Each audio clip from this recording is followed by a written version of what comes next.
أي ختم الله به النبوة وحكما لا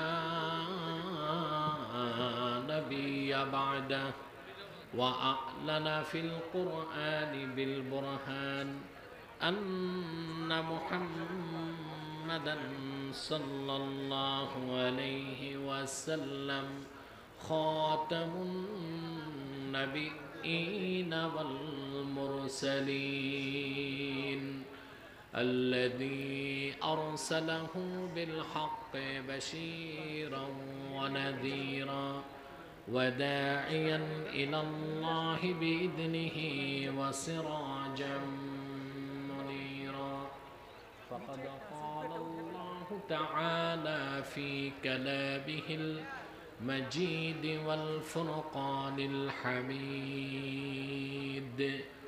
أعوذ بالله من الشيطان الرجيم بسم الله الرحمن الرحيم هدى للمتقين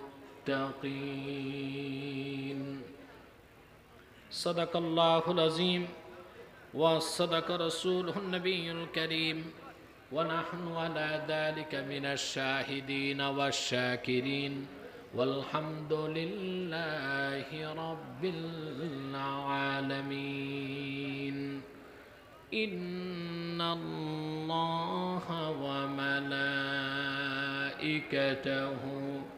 يصلون على النبي يا أيها الذين آمنوا صلوا عليه وسلموا تسليما اللهم صل على আবার তো চেহারা ঢেকে যাবে এই তো গরম পানি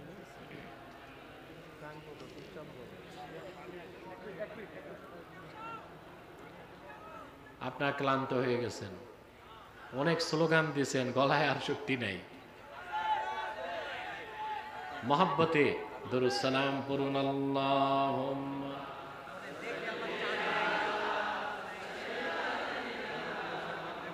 মাওলানা মুহাম্মদ ওয়া আলা আলি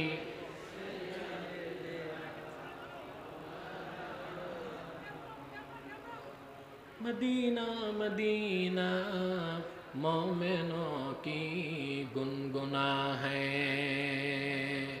दीदारे मदीना आशिकों की तमन्ना है अल्लाहुम्मा सल्ले अला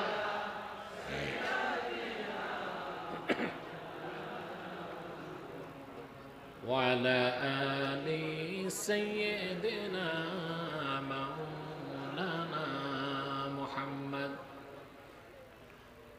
محمد رسول الله صلى الله عليه وسلم ختم الله به النبوة وحكما لا نبي بعده بلغ العلا بكماله حسنت جميع خصاله صلوا عليه وآله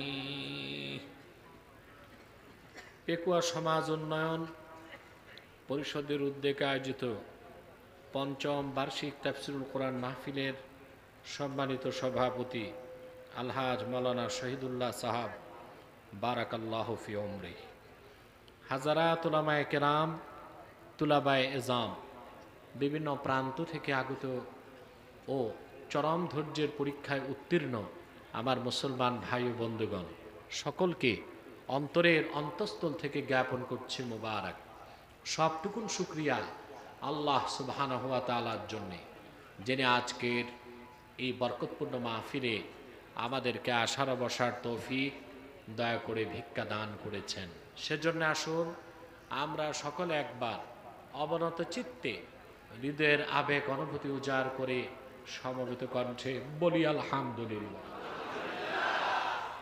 অগণিত অসংখ্য দরুদ ও সালাম আল্লাহর সৃষ্টির প্রধান আকর্ষণ, বিশ্বসভার সভাপতি, সকল নবী রাসূলগণের মাথার তাজ, শামসুল হিদায়াত, বদরুদ্দুজা, সাইয়্যিদুস সাকালাইন, ইমামুল মুরসালিন, খাতামুন নবিয়্যিন ওয়াল মুরসালিন, আফতাবে নবুওয়াত, শান শাহে রিসালাত, সরকারে দো জাহাঁ, সুলতানুল মদিনা, নবিয়ুল আম্বিয়া, হুজুরে আকরম, নূরে মুজস্সম, নূরুন আলা নূর, সাইয়্যিদিনা হাবিবিনা শফিঈনা মাওলানা মুহাম্মদ সাল্লাল্লাহু আলাইহি ওয়াসাল্লামের উপর আল্লাহ জাল্লা যিকরু, যাকে আজ থেকে ১৫০০ বছর আগে প্রেরণ করেছেন, সর্বশ্রেষ্ঠ ও সর্বশেষ নবী ও রাসূল হিসেবে, যার পরে আজ পর্যন্ত পৃথিবীতে অবশ্যই কোনো প্রকার নবী কিংবা রাসূল অবশ্যই আসে নাই, অবশ্যই এখনো নাই, অবশ্যই কিয়ামত পর্যন্ত আসবে না। সম্মানিত সুধী, আমি এসেছি শুধু হাজিরা দিতে। মাহফিলটি ছিল 10 তারিখ। কত তারিখ? বৃষ্টিপাতের কারণে মাহফিলটি স্থগিত ছিল। আমার প্রায় 1 বছর আগের প্রোগ্রাম ছিল কুতুবদিয়াতে। সেই প্রোগ্রামটি করে আজকে ওয়াদা রক্ষায় আমাকে এখানে আসতে হয়েছে। আমাদের প্রত্যেকের সদিচ্ছার অভাব ছিল না, কিন্তু মমিনের কাজ কি? রদা বিল কাজা, আল্লাহ যা তকদিরে লেখেন তা মেনে নিতে হয়, ঠিক কিনা? আমি শুনেছি আমাদের এখানে আসার বিলম্ব দেখে কিছু মানুষ কিছু মন্তব্য তুলেছে। এরা কারা আমি জানি না, এরা আদৌ বিশ্বাসী কিনা তাও আমি জানি না। এত বিশাল মাহফিল কর্তৃপক্ষ করে, কমিটি করে। আমার আজকে ঢাকা থেকে আসতে 1 ঘন্টা ফ্লাইটে লেট হয়েছে। তারপর সেই কুতুবদিয়ার মাহফিল, আমার মনে হয় কুতুবদিয়ার ইতিহাসে মানুষ এত লোক দেখে নাই। আল্লাহর কোরআনের আকর্ষণে কয়েক লক্ষ মানুষের সমাবেশ ঘটেছে। আমাকে পুলিশের এসআই বলেছে, কুতুবদিয়ার এসআই নিয়ামতুল্লাহ সাহেব, ওনার নামও নিয়ামতুল্লাহ, যে কুতুবদিয়ায় ভোট আছে ৮০,০০০, এখানে লোক এসেছে কয়েক লক্ষ। এই লোক কোত্থেকে এসেছে? এত লক্ষ লক্ষ মানুষের সমাবেশে আমি বক্তব্য রেখেছি মাত্র ৪৫ মিনিট, শুধু আপনাদের এই প্রোগ্রামটি ধরার জন্য। রাত হয়ে গেছে, আপনারা ধৈর্য হারিয়ে ফেলেছেন। সমাপনী এখন রয়েছে দোয়া। আমি জানি শুধু দোয়া করলে মানবেন না, একটু দাওয়া লাগবে, কিন্তু তা হবে খুব সংক্ষেপে, যেন আমাদের ধৈর্যের বাঁধ ভেঙে না যায়। বলেন আল্লাহুম্মা আমিন। জীবনে অনেক জায়গায় অনেক সময় নষ্ট করেছেন আপনারা। মিছিলে, মিটিংয়ে, সমাবেশে রাত পার করেছেন। এয়ারপোর্টে যে ফ্লাইটের জন্যে রাত জেগেছেন, মাথার নিচে ইট দিয়ে ঘুমাইছেন, ঠিক কিনা? আর আল্লাহর কোরআনের এই বেহেশতের বাগানে বসেছেন, এত ঘন্টা গণেন কেন? এখানে বসে আছেন, প্রতি শ্বাসে 10টি নেকি হচ্ছে। সুবহানাল্লাহ বলতে কষ্ট হয়। আর একটু জোরে, আরো জোরে। এই যে এসেছেন, বসতে পেরেছেন, এতে আপনারা খুশি না বেজার? জোরে বলেন। আমি জানি না যারা দাঁড়িয়ে আছে ওরা খুশি না বেজার। তবে আমাদের প্রোগ্রামগুলোতে অনেক সময় হিন্দু, বৌদ্ধ বা অমুসলিমরাও আসে। তারা বসতে লজ্জা পায়, দাঁড়িয়েই থাকে, আমরাও তাদের বসতে বলি না। ওই রকম অমুসলিম ছাড়া মুসলিম ভাই যারা আছেন, আল্লাহর রাস্তায় বসেন।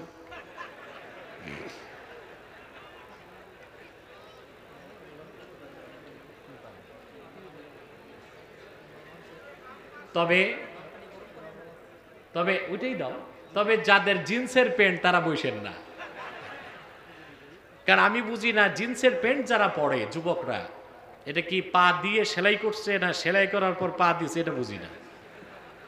ওদেরকে বসতে বললে বিপদ আছে, চিটেন ফাঁক, ওরা ছাড়া বাকিরা বসে যান। আমি খুব সংক্ষেপে কিছু আজকের বিদায়ী নসিহাত। আপনারা তো অনেক বক্তার কথা শুনেছেন, ঠিক কিনা? কি মেসেজ নিয়ে বাড়ি যাবেন?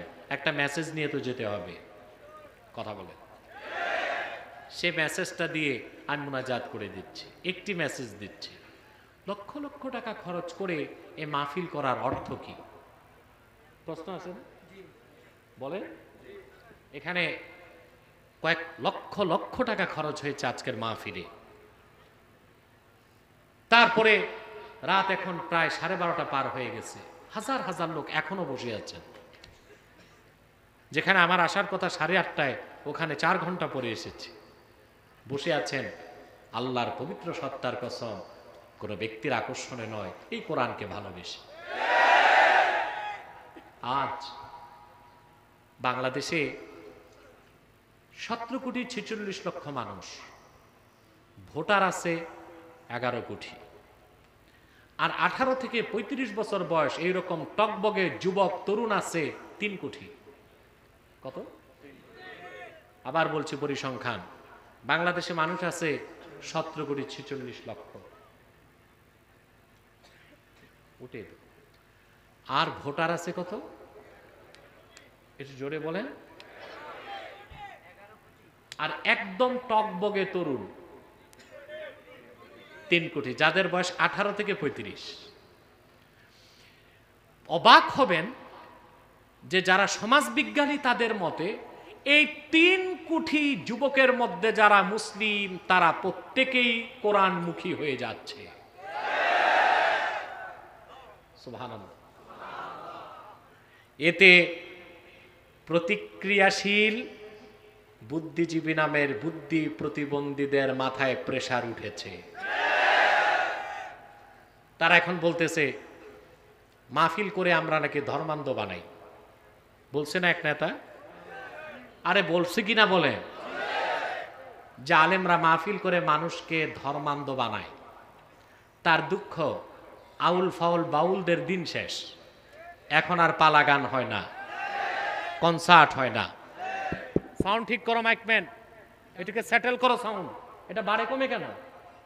একরকম রাখো, আওয়াজ ডবল হবে না, ইকো থাকবে না, ডিলে বা রিভার্ব থাকতে পারে, ইকো থাকবে না। এখন আউল বাউল ফাউলদের যে দিন শেষ, এটা বুঝতেছেন? কথা বলে পালাগান, সার্কাস, নাটক বাংলাদেশে কমতেছে, কোরআনের মাহফিল বাড়তেছে। ওরা একটা জিনিস বুঝতে পারছে না, বুদ্ধিজীবীরা বুঝতে পারে না, আউল বাউল ফাউলদের দিন শেষ, কোরআন পন্থীদের বাংলাদেশ, এটা তাদের বুঝতে হবে। মানুষের ইনার ভয়েস বুঝেন? হৃদয়ের গভীরে সুপ্ত আওয়াজ। এদেশের কোটি কোটি যুবক আল্লাহর কোরআনকে নিয়ে বাঁচতে চায়, কোরআনকে বুকে ধারণ করে মরতে চায়, কোরআনকে সিনায় নিয়ে আল্লাহর কাছে উপস্থিত হতে চায়। এই ইনার ভয়েস আমার দেশের যুব সমাজের হৃদয়ের গভীরের সুপ্ত আওয়াজ যারা বুঝতে ব্যর্থ হবে, সে নেতা হোক, নেত্রী হোক, বুদ্ধিজীবী হোক, বাংলাদেশে থাকার অধিকার তার না।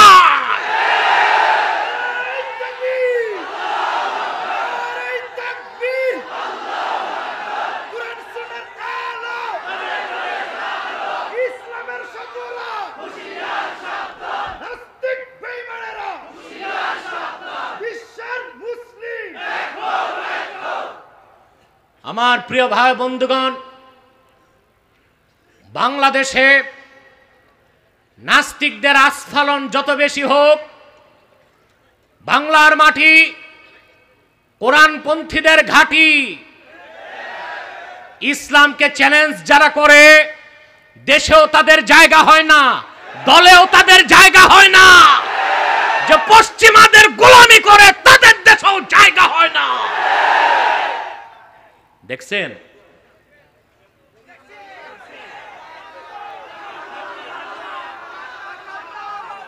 জি, খুব ভালো করে বুঝছেন।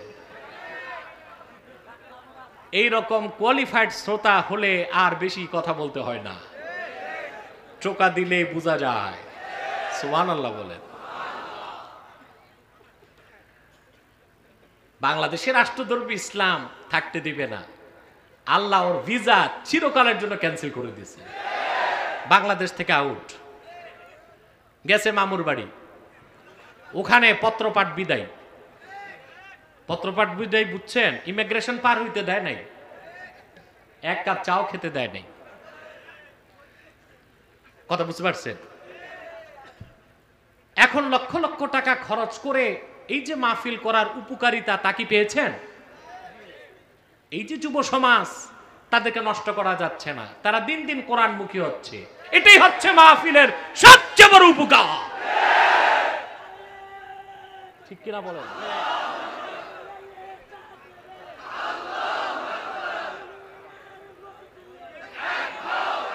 সেজন্য আমি এই হাজার হাজার জনতার পক্ষ থেকে বাংলাদেশের অভিভাবক ও নীতি নির্ধারকদেরকে অনুরোধ করছি, অমিক্রণের অজুহাতে বাংলাদেশে মাহফিল বন্ধ করবেন না। যত মাহফিল বাড়বে, করোনার গজব থেকে বাংলাদেশ বেঁচে যাবে।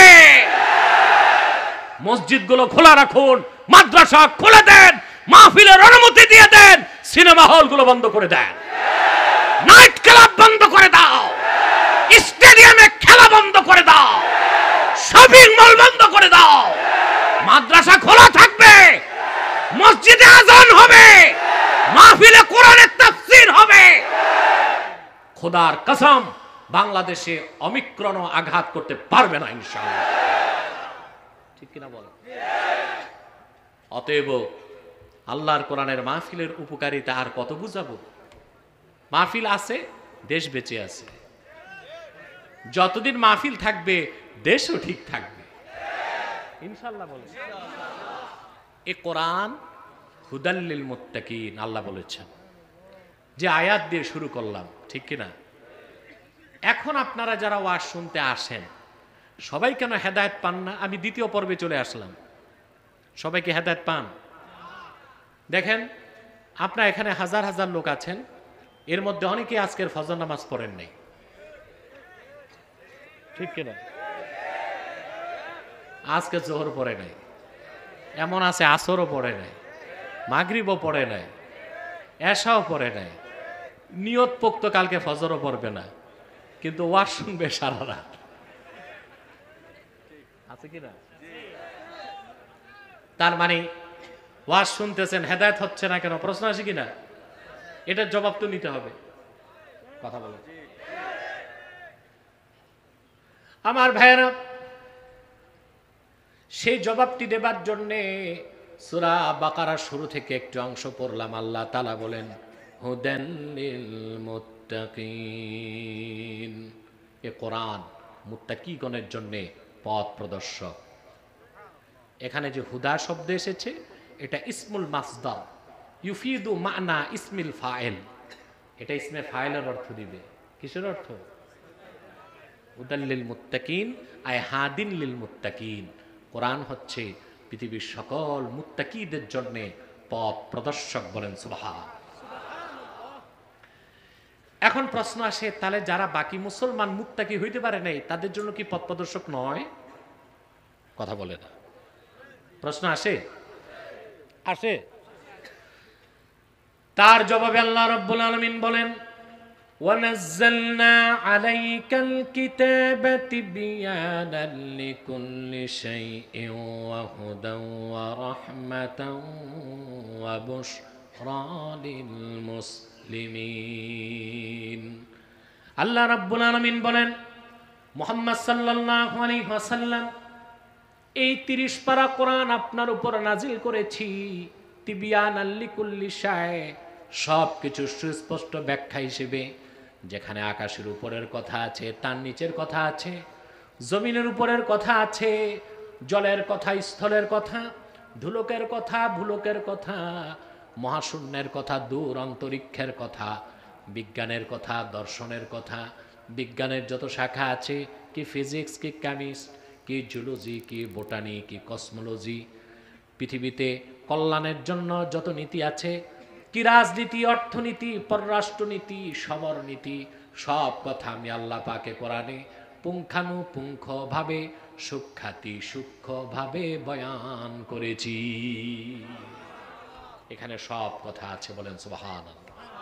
ওয়া হুদা ওয়া রাহমা, অবুশরা লিল মুসলিমিন, পৃথিবীর সব মুসলমানের জন্য কোরআন হেদায়েতকারী, সুসংবাদের বাহন আর রহমতের কান্ডার। বলেন সুবহান। আমরা দুটো জবাব পেলাম, কোরআন হুদাল্লিল মুত্তাকিন, মুত্তাকিদের জন্য পথ প্রদর্শক। আরেকটা জবাব পেলাম, কোরআন হুদাল্লিল মুসলিমিন, মুসলমানদের জন্যও পথ প্রদর্শক। সুবহানাল্লাহ বলবেন না? 3 প্রশ্ন, তাহলে যারা মুসলমানই হয় নাই, কাফের মুশরিক বেঈমান, তাদের কি কোরআন পথ প্রদর্শন করবে না? প্রশ্ন আসে? বলেন না জোরে। আমি খুব ক্লান্ত। আমি যতক্ষণই কুতুবদিয়া ঢাকা থেকে এসে সফর করে বসলাম, সিঙ্গাপুর 8 বার যেতে আসতে পারতাম, ঠিক কিনা? এটা আমাদের দেশের একটা উন্নয়ন হয়েছে, বোঝা যাচ্ছে এখন। তো যে কথা, ক্লান্ত, খুব ক্লান্ত আমি, আমাকে আপনাকে বেকআপ দিতে হবে আর 10-15 মিনিট, তারপর ইনশাল্লাহ বিদায়। কথা বুঝতেছেন?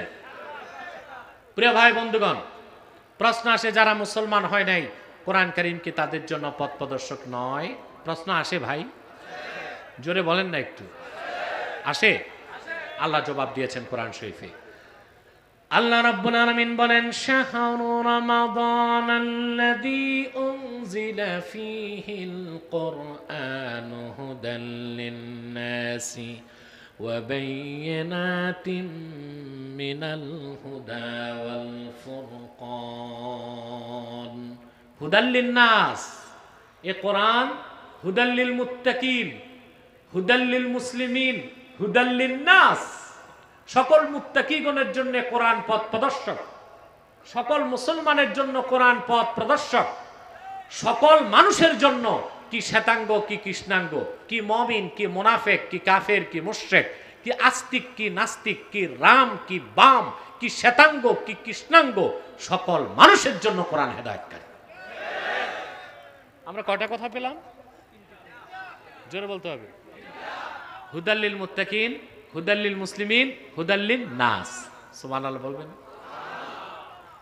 আপনি বলতে পারেন, আশ্চর্য হবেন মুসলমান, কোরআন কারীম সব মানুষের জন্য হেদায়েতকারী, তবে অমুসলিম যারা, তারা কোরআন থেকে উপকার নেয় পার্থিব, আর মুমিন উপকার নেয় পার্থিব এবং পরজাগতিক।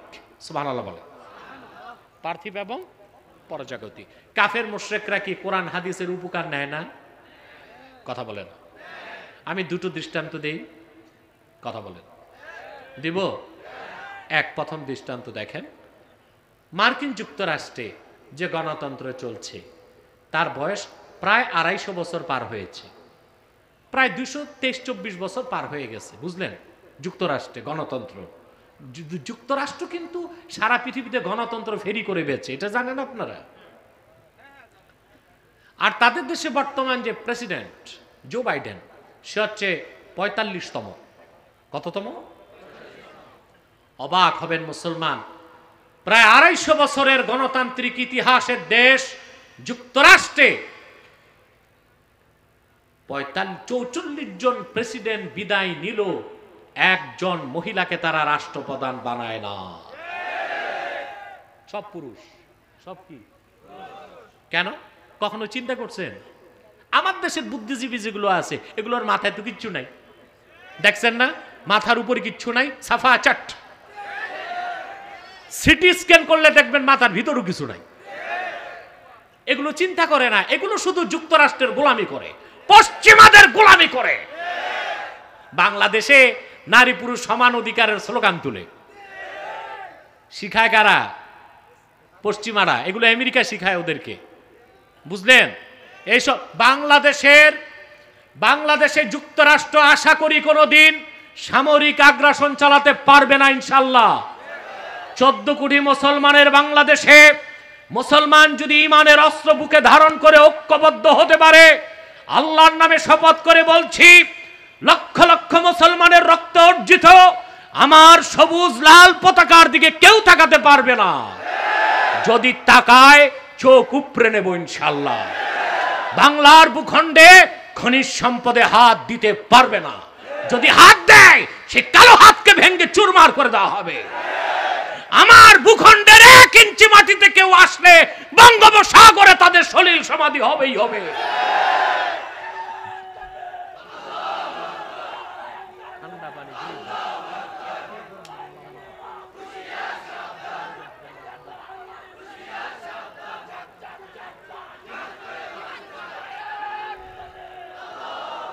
আমার মুসলমান ভাই বন্ধুগণ, আমেরিকা বাংলাদেশে করতেছে কালচারাল অ্যাটাক, সাংস্কৃতিক আগ্রাসন।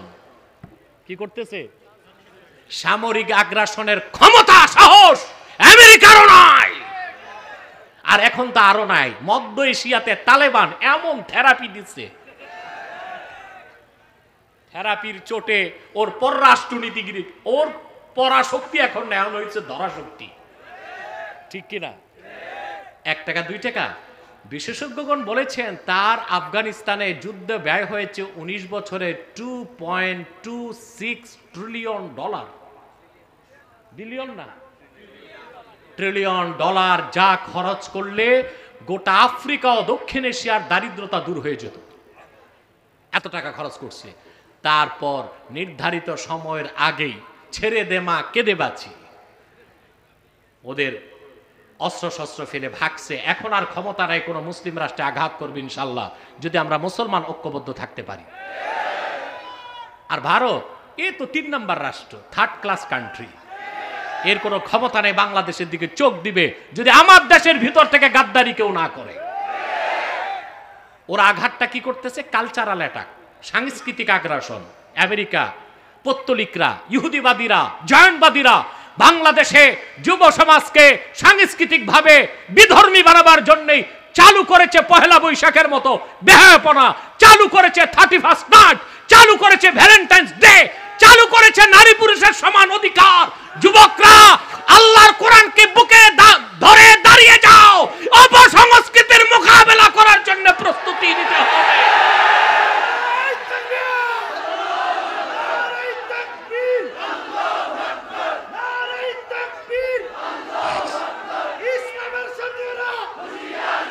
তোমাদেরকে আজ আমি ওয়াদা করাচ্ছি, ওয়াদা করতে হবে তোমাদের। আমি বলবো, তোমরা বলবা না। Pohela Boishakh, valentine's day, 31st night, এগুলো চলবে না বাংলাদেশে। ওরা এই সাংস্কৃতিক কালচারাল অ্যাটাকের মাধ্যমে আমার যুব সমাজকে বিধর্মী বানাতে চায়। আরেকটা ওদের অপসংস্কৃতির প্রচার বাংলাদেশে করেছে নারী পুরুষ সমান অধিকার। কেমনে সমান হবে? আপনারা ওই যে জাফরুল্লাহর সাথে আমার ডিবেটটা দেখছিলেন? ও সোরের সাথে না, সোরের পরে যে বসছে, দেখছেন? হ্যাঁ, ওখানে প্রায় তো 2.5 ঘন্টার ডিবেটে ভদ্রলোক পরাজয় বরণ করে নিয়েছে। আমি সেখানে যথেষ্ট সায়েন্টিফিক থিসিস উপস্থাপন করেছি। সৃষ্টিগতভাবেই তো আল্লাহ তাআলা পুরুষ আর নারীর মধ্যে 25টা পার্থক্য রাখছেন, ফিজিক্যাল, সাইকোলজিক্যাল, সায়েন্টিফিক। অতএব তুমি কেমনে নারী পুরুষ সমান করবা? নারী পুরুষের অধিকার সমান হইতে পারে না। এক বাংলাদেশি বুদ্ধিজীবী অক্সফোর্ডে পড়ছে, বুঝলেন? বিয়ে করছে ইংরেজ মেয়ে। বিয়ের পর ওই মহিলা তো পাশ্চাত্যের বুদ্ধিজীবীকে বলছে, বাংলাদেশের বুদ্ধিজীবীকে, যে তোমার আমার অধিকার সমান। অধিকার আমি 6 ঘন্টা ঘরের কাজ করলে তোমারও 6 ঘন্টা করতে হবে। বেকুব বুদ্ধিজীবী কয় ঠিক আছে, তোমার কথাই ঠিক। একদিন আমি কাপড় কাচবো, তুমি ভাত রান্না করবা, আমি ভাত রান্না করবো। একদিন তুমি কাপড় কাচবা, আমি অসুস্থ হলে তুমি নার্সিং করবা, তুমি অসুস্থ হলে আমি নার্সিং করবো। ঠিক। এখন এই বুদ্ধিজীবী অসুস্থ হয়ে গেছে, উঠতে পারে না, তার একটু পেশাবের প্রয়োজন, বুঝলেন? বিবিকে ম্যামসাপ, তো ওই পাশ্চাত্যের ম্যামসাপ ওই রকমই আর কি, মহিষের মতো একটু, বলে আমি তো হাঁটতে পারতেছি না, তুমি আমার কাঁধে উঠায় একটু পেশাব করায় দাও। বলতে দেরি, সাথে সাথে ওই মহিলা তার হাজব্যান্ড বুদ্ধিজীবীকে কাঁধে উঠায়া দূরে যে বলো ছাড়ো, বুঝলেন? ম্যাম সাহেবের কাঁধে বসে করছে, সমস্যা কিছু হয় নাই ফিজিক্যাল কারণে। ঘটনাচক্রে একদিন ম্যাম সাহেব অসুস্থ হয়ে গেছে, বলতেছে অধিকার সমান, তোমারে আমি কাঁধে দিয়ে পেশাব করাইছি, আজকে তুমি আমারে কাঁধে দিয়ে পেশাব করাও। বেকুব বুদ্ধিজীবী বুঝে না এটা সম্ভব না, ফিজিক্যাল পার্থক্য আছে। ম্যাম সাহেবকে তো কাঁধে নিয়ে কয় ছাড়ো, ছাড়ছে, পরে ওনার গোসল হয়ে গেছে।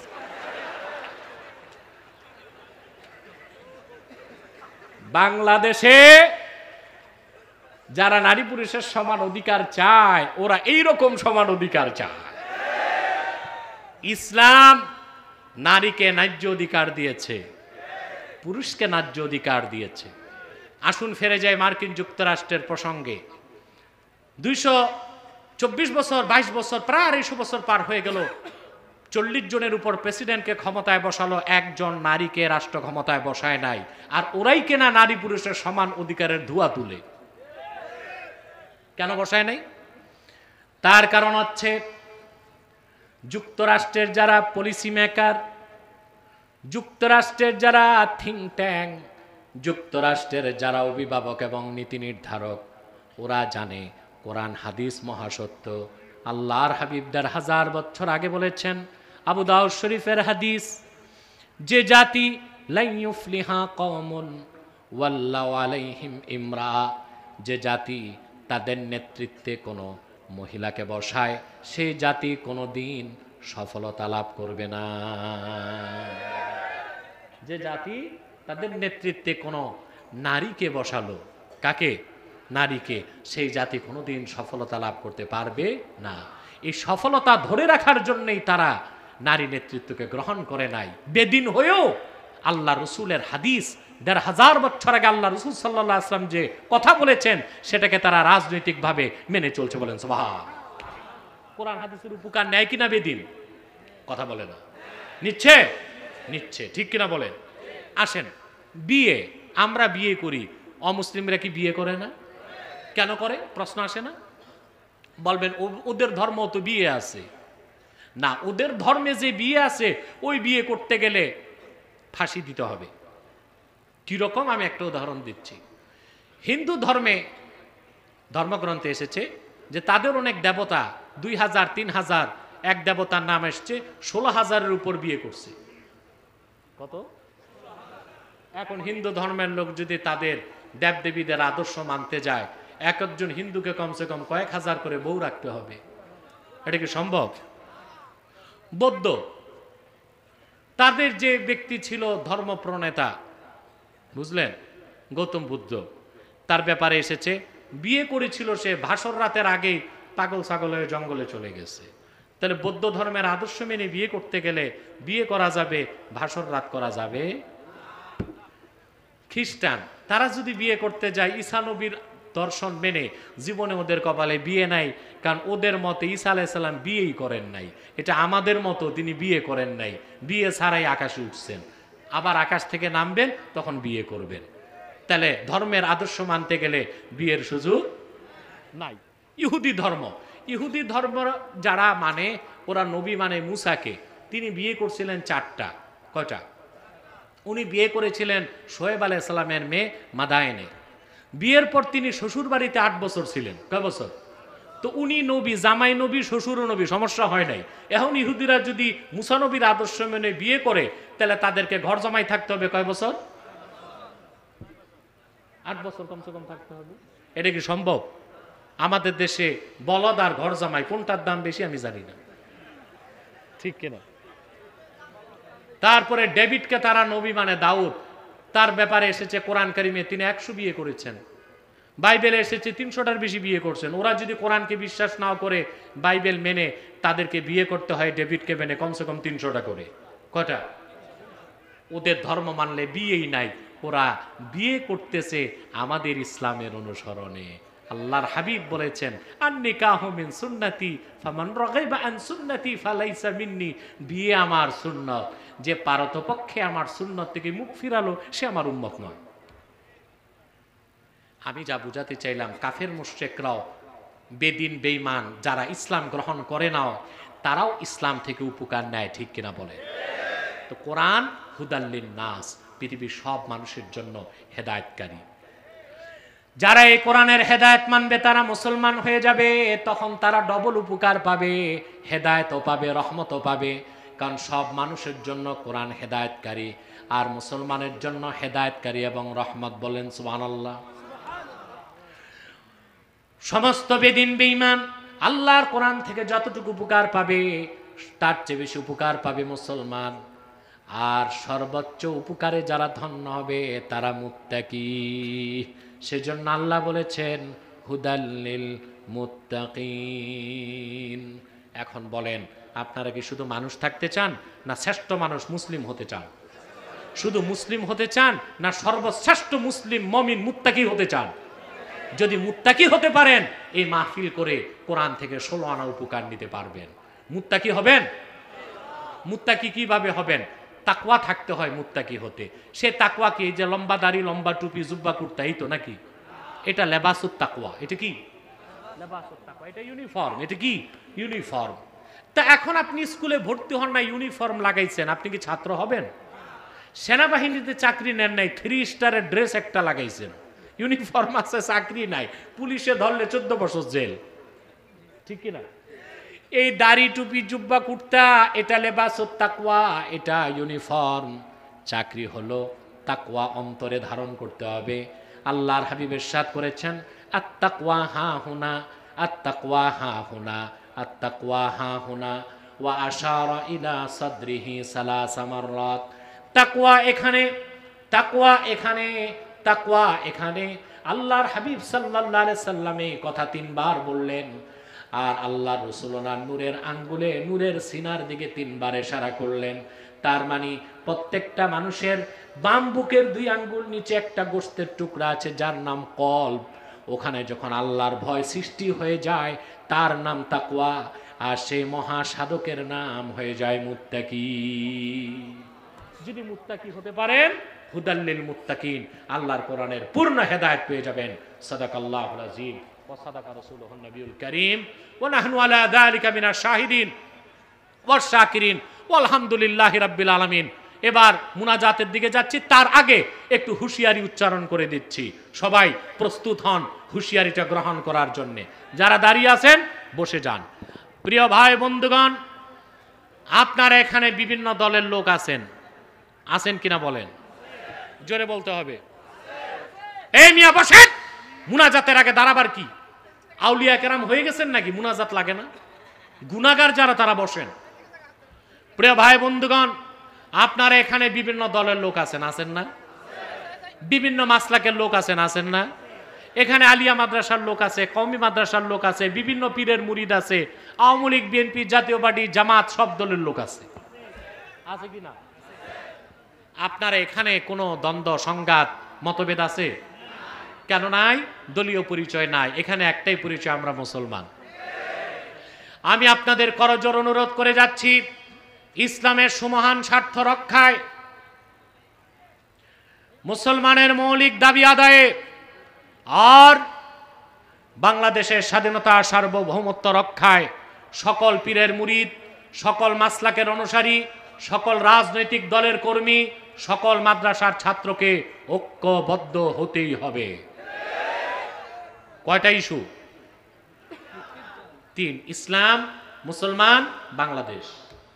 ইসলাম, মুসলমান, এই সামনে জায়গা দাও। আলহামদুলিল্লাহ, চুনতি শাহ সাহেব রহমতুল্লাহ বড় নাতি আজাদ ভাই এসেছেন, আলহামদুলিল্লাহ বলেন। নাজাদ ভাই আসছে নাকি?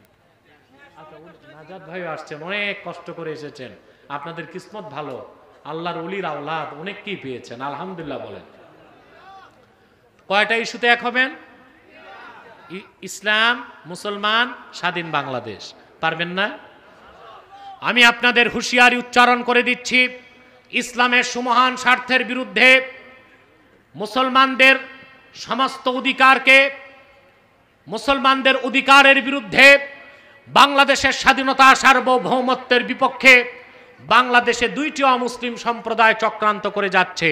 তাদেরকে নির্মূল করার জন্য সকল দলের মুসলমানকে ঐক্যবদ্ধ হইতে হবে। প্রথম যে মুসলিম সম্প্রদায়টি চক্রান্ত করে যাচ্ছে সেটা হলো কুখ্যাত কাদিয়ানি সম্প্রদায়।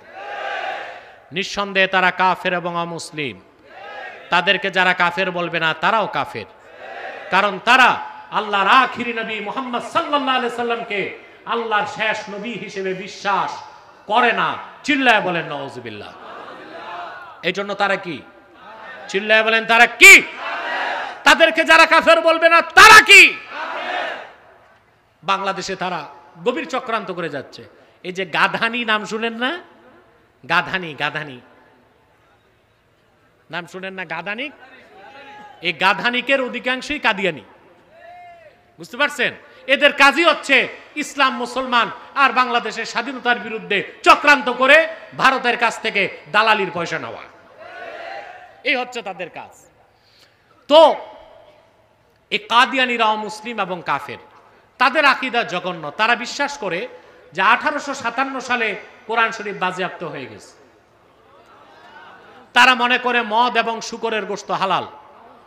তাদের বিশ্বাস ইংরেজদের তাবেদারি করা ফরজ, ইংরেজদের তাবেদারি না করা কুফরি, যারা করবে না তারা মুরতাদ। এই জন্য কাদিয়ানীরা শুধু কাফের না, ইহুদি খ্রিস্টানদের থেকেও জঘন্যতম কাফের। তারা মানুষকে ধোঁকা দিতে মুসলমানদের মতো দাড়ি রাখে, টুপি লাগায়, মুসলমানদের মতো নাম রাখে। তাই বলি কি তারা মুসলমান হবে? আচ্ছা বলেন তো ভাই, যার ইমান নাই কাফের, বেঈমান, সে তো মুসলিম হতে পারে না। সে যদি দাড়ি রাখে তারে মুসলমান বলা যাবে? দাড়ি রাখলেই কেউ যদি মুসলমান হতো তো রবীন্দ্রনাথ ঠাকুরের চেয়ে বড় মুসলমান কে হইতো? কাফের মোশরেক টুপি লাগালে মুসলমান হবে? মহাত্মা গান্ধী 2.5 হাত লম্বা টুপি লাগাইতো, সে কি মুসলিম ছিল না অমুসলিম? কাফের যদি মুসলমানের মতো নাম রাখে মুসলিম হবে? এক শয়তান বোতলে পেশাব করে উপরে লেবেল দিছে শরবত, ওটা কি শরবত হবে? তদ্রুপ কাদিয়ানীরা কাফের। আব্দুল আউয়াল, আব্দুস সামাদ, মুবাশশির আলী আর কবির চৌধুরী নাম রাখার দ্বারা তারা মুসলমান হতে পারে না। আমার ভাইয়েরা, আমার বন্ধুরা, আমার আল্লাহ ও নূর নবী আমার মুহাম্মদ সাল্লাল্লাহু আলাইহি ওয়াসাল্লামের ইসলাম ও কোরআনের হাজার হাজার হাজার বছর পরে বর্তমান ভারতের কুখ্যাত পাঞ্জাবের কুখ্যাত গুরুদাসপুরের কুখ্যাত কাদিয়ানে ইংরেজ আমলে এক শয়তান নিজকে নবী দাবি করছে। চিল্লায় বলেন নওজবিল্লাহ। ওই শয়তানটার নাম রেখেছিল তার বাপ মির্জা গোলাম আহমদ কাদিয়ানি। তাকে গোলাম আহমদ বলা যাবে না, কারণ গোলাম আহমদ অর্থ আহমদ এর গোলাম। আর কাদিয়ানের কাজ্জাব মিথ্যানবতের দাবিদার মির্জা গোলাম শয়তান কাদিয়ানি, সে ছিল কুখ্যাত কাফের, ইংরেজদের পা চাটা গোলাম। সে গোলাম আহমদ, আহমদ এর গোলাম ছিল না, সে ছিল কুখ্যাত শয়তানের কুখ্যাত গোলাম। কাদিয়ানের কাজ্জাব মিথ্যানবতের দাবিদার মির্জা গোলাম শয়তান কাদিয়ানির উপর গজব এসেছে 1908 সালে। যখন গজব এসেছে, কাদিয়ানের কাজ্জাব মিথ্যানবতের দাবিদার মির্জা গোলাম শয়তান কাদিয়ানি 1908 সালে ধ্বংস হয়ে কুখ্যাত জাহান্নামের কুখ্যাত কুকুরে পরিণত হয়েছে, তার অনুসারীরাও ধ্বংস হয়েছে।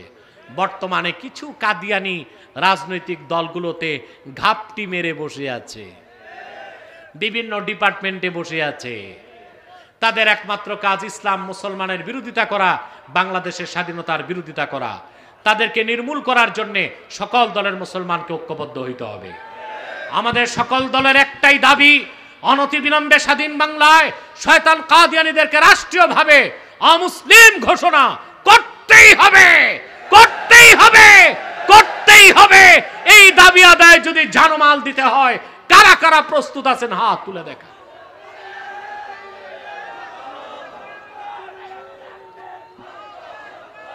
প্রিয় ভাই বন্ধুগণ, এই শয়তানরা নিজেদের নাম পরিবর্তন করে করে মিথ্যা পরিচয় দেয়। কখনো নিজেদের পরিচয় দেয় আহমদী জামাত, কখনো বলে আহমদিয়া জামাত, কখনো বলে আহমদী সম্প্রদায়, কখনো বলে আহমদিয়া সম্প্রদায়, কখনো বলে আহমদী মুসলিম জামাত, কখনো বলে আহমদিয়া মুসলিম জামাত। সাবধান, যত কাদিয়ানি ছিল আছে থাকবে, তারা কেউ আহমদী জামাত নয়, আহমদিয়া জামাত নয়, আহমদী সম্প্রদায় নয়, আহমদিয়া সম্প্রদায় নয়, আহমদী মুসলিম জামাত নয়, আহমদিয়া মুসলিম জামাত নয়। তারা শয়তানি জামাত, কুখ্যাত জাহান্নামের কুখ্যাত কুকুরের দল। আমাদের সকল দলের দাবি একটাই, তাদেরকে রাষ্ট্রীয়ভাবে অমুসলিম ঘোষণা করতেই হবে। তাদের পণ্যদ্রব্য ধরবেন না, কিনবেন না, বেচবেন না, মনে থাকবে? প্রাণ, সিজান, আরএফএল, প্রথম আলো, ডেইলি স্টার, কালের কণ্ঠ, এগুলো তাদের। এগুলো ধরবেন না, কিনবেন না, বেচবেন না, মনে থাকবে? আরেকটি অমুসলিম সম্প্রদায় ইসলাম, মুসলমান ও বাংলাদেশের স্বাধীনতার বিরুদ্ধে কাজ করে যাচ্ছে, তারা হলো ইসাই তরিকা। এটা খ্রিস্টানদের একটা গোপন দল। এদের নাম ইসাই তরিকা ভুক্ত মুসলমান, আসলেই তারা খ্রিস্টান। তারা আপনাদের এখানে ডুলা হাজরা, তারপরে টেকনাফ, উখিয়া, এসব এলাকায় মানুষকে খ্রিস্টান বানাচ্ছে, উপজাতিদের মধ্যে কাজ করছে। বর্তমানে তাদের সংখ্যা বাংলাদেশে 9.5 লক্ষ পার হয়ে গেছে। এই খ্রিস্টানদের প্ল্যান হচ্ছে পার্বত্য চট্টগ্রামকে বিচ্ছিন্ন করে একটি খ্রিস্টান রাষ্ট্র বানাবে। 1 সাগর রক্তের বিনিময়েও তা হতে দেওয়া হবে না। সেজন্য খ্রিস্টান মিশনারির বিরুদ্ধেও আলেমদেরকে জবান খুলে কথা বলতে হবে। রাজি আছেন? বিদায় বেলা আরেকটা বাতিল ফেরকার কথা বলি, এটার নাম হিজবুত তাওহীদ। এটা আরেক বাতিল ফেরকা, এটার থেকেও সাবধান থাকবেন। এইটার টাকা আসে সরাসরি ইসরায়েল থেকে। আল্লাহ তাআলা আমাদেরকে সকল ধরনের ফিতনা থেকে বাঁচাক, বলুন আল্লাহুম্মা আমিন। আমি এখন মুনাজাত করছি।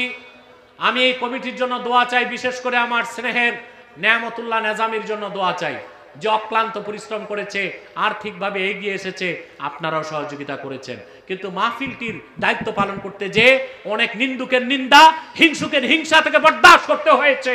নেজামিকে বলবো, এগিয়ে যাও, তুমি, তোমার সাথে আল্লাহর রহমত থাকবে। তুমি সমাজ বিপ্লবের কাজ করে যাচ্ছ। নিন্দুকের নিন্দা, হিংসুকের হিংসা পরোয়া করার কোনো দরকার নাই। বিজয় তোমারই আসবে ইনশাআল্লাহ। আল্লাহ কবুল করুক, বলেন আল্লাহুম্মা আমিন, বলেন আল্লাহুম্মা আমিন। এবার আসেন দোয়া করি, 11 বার ইস্তেগফার পড়েন।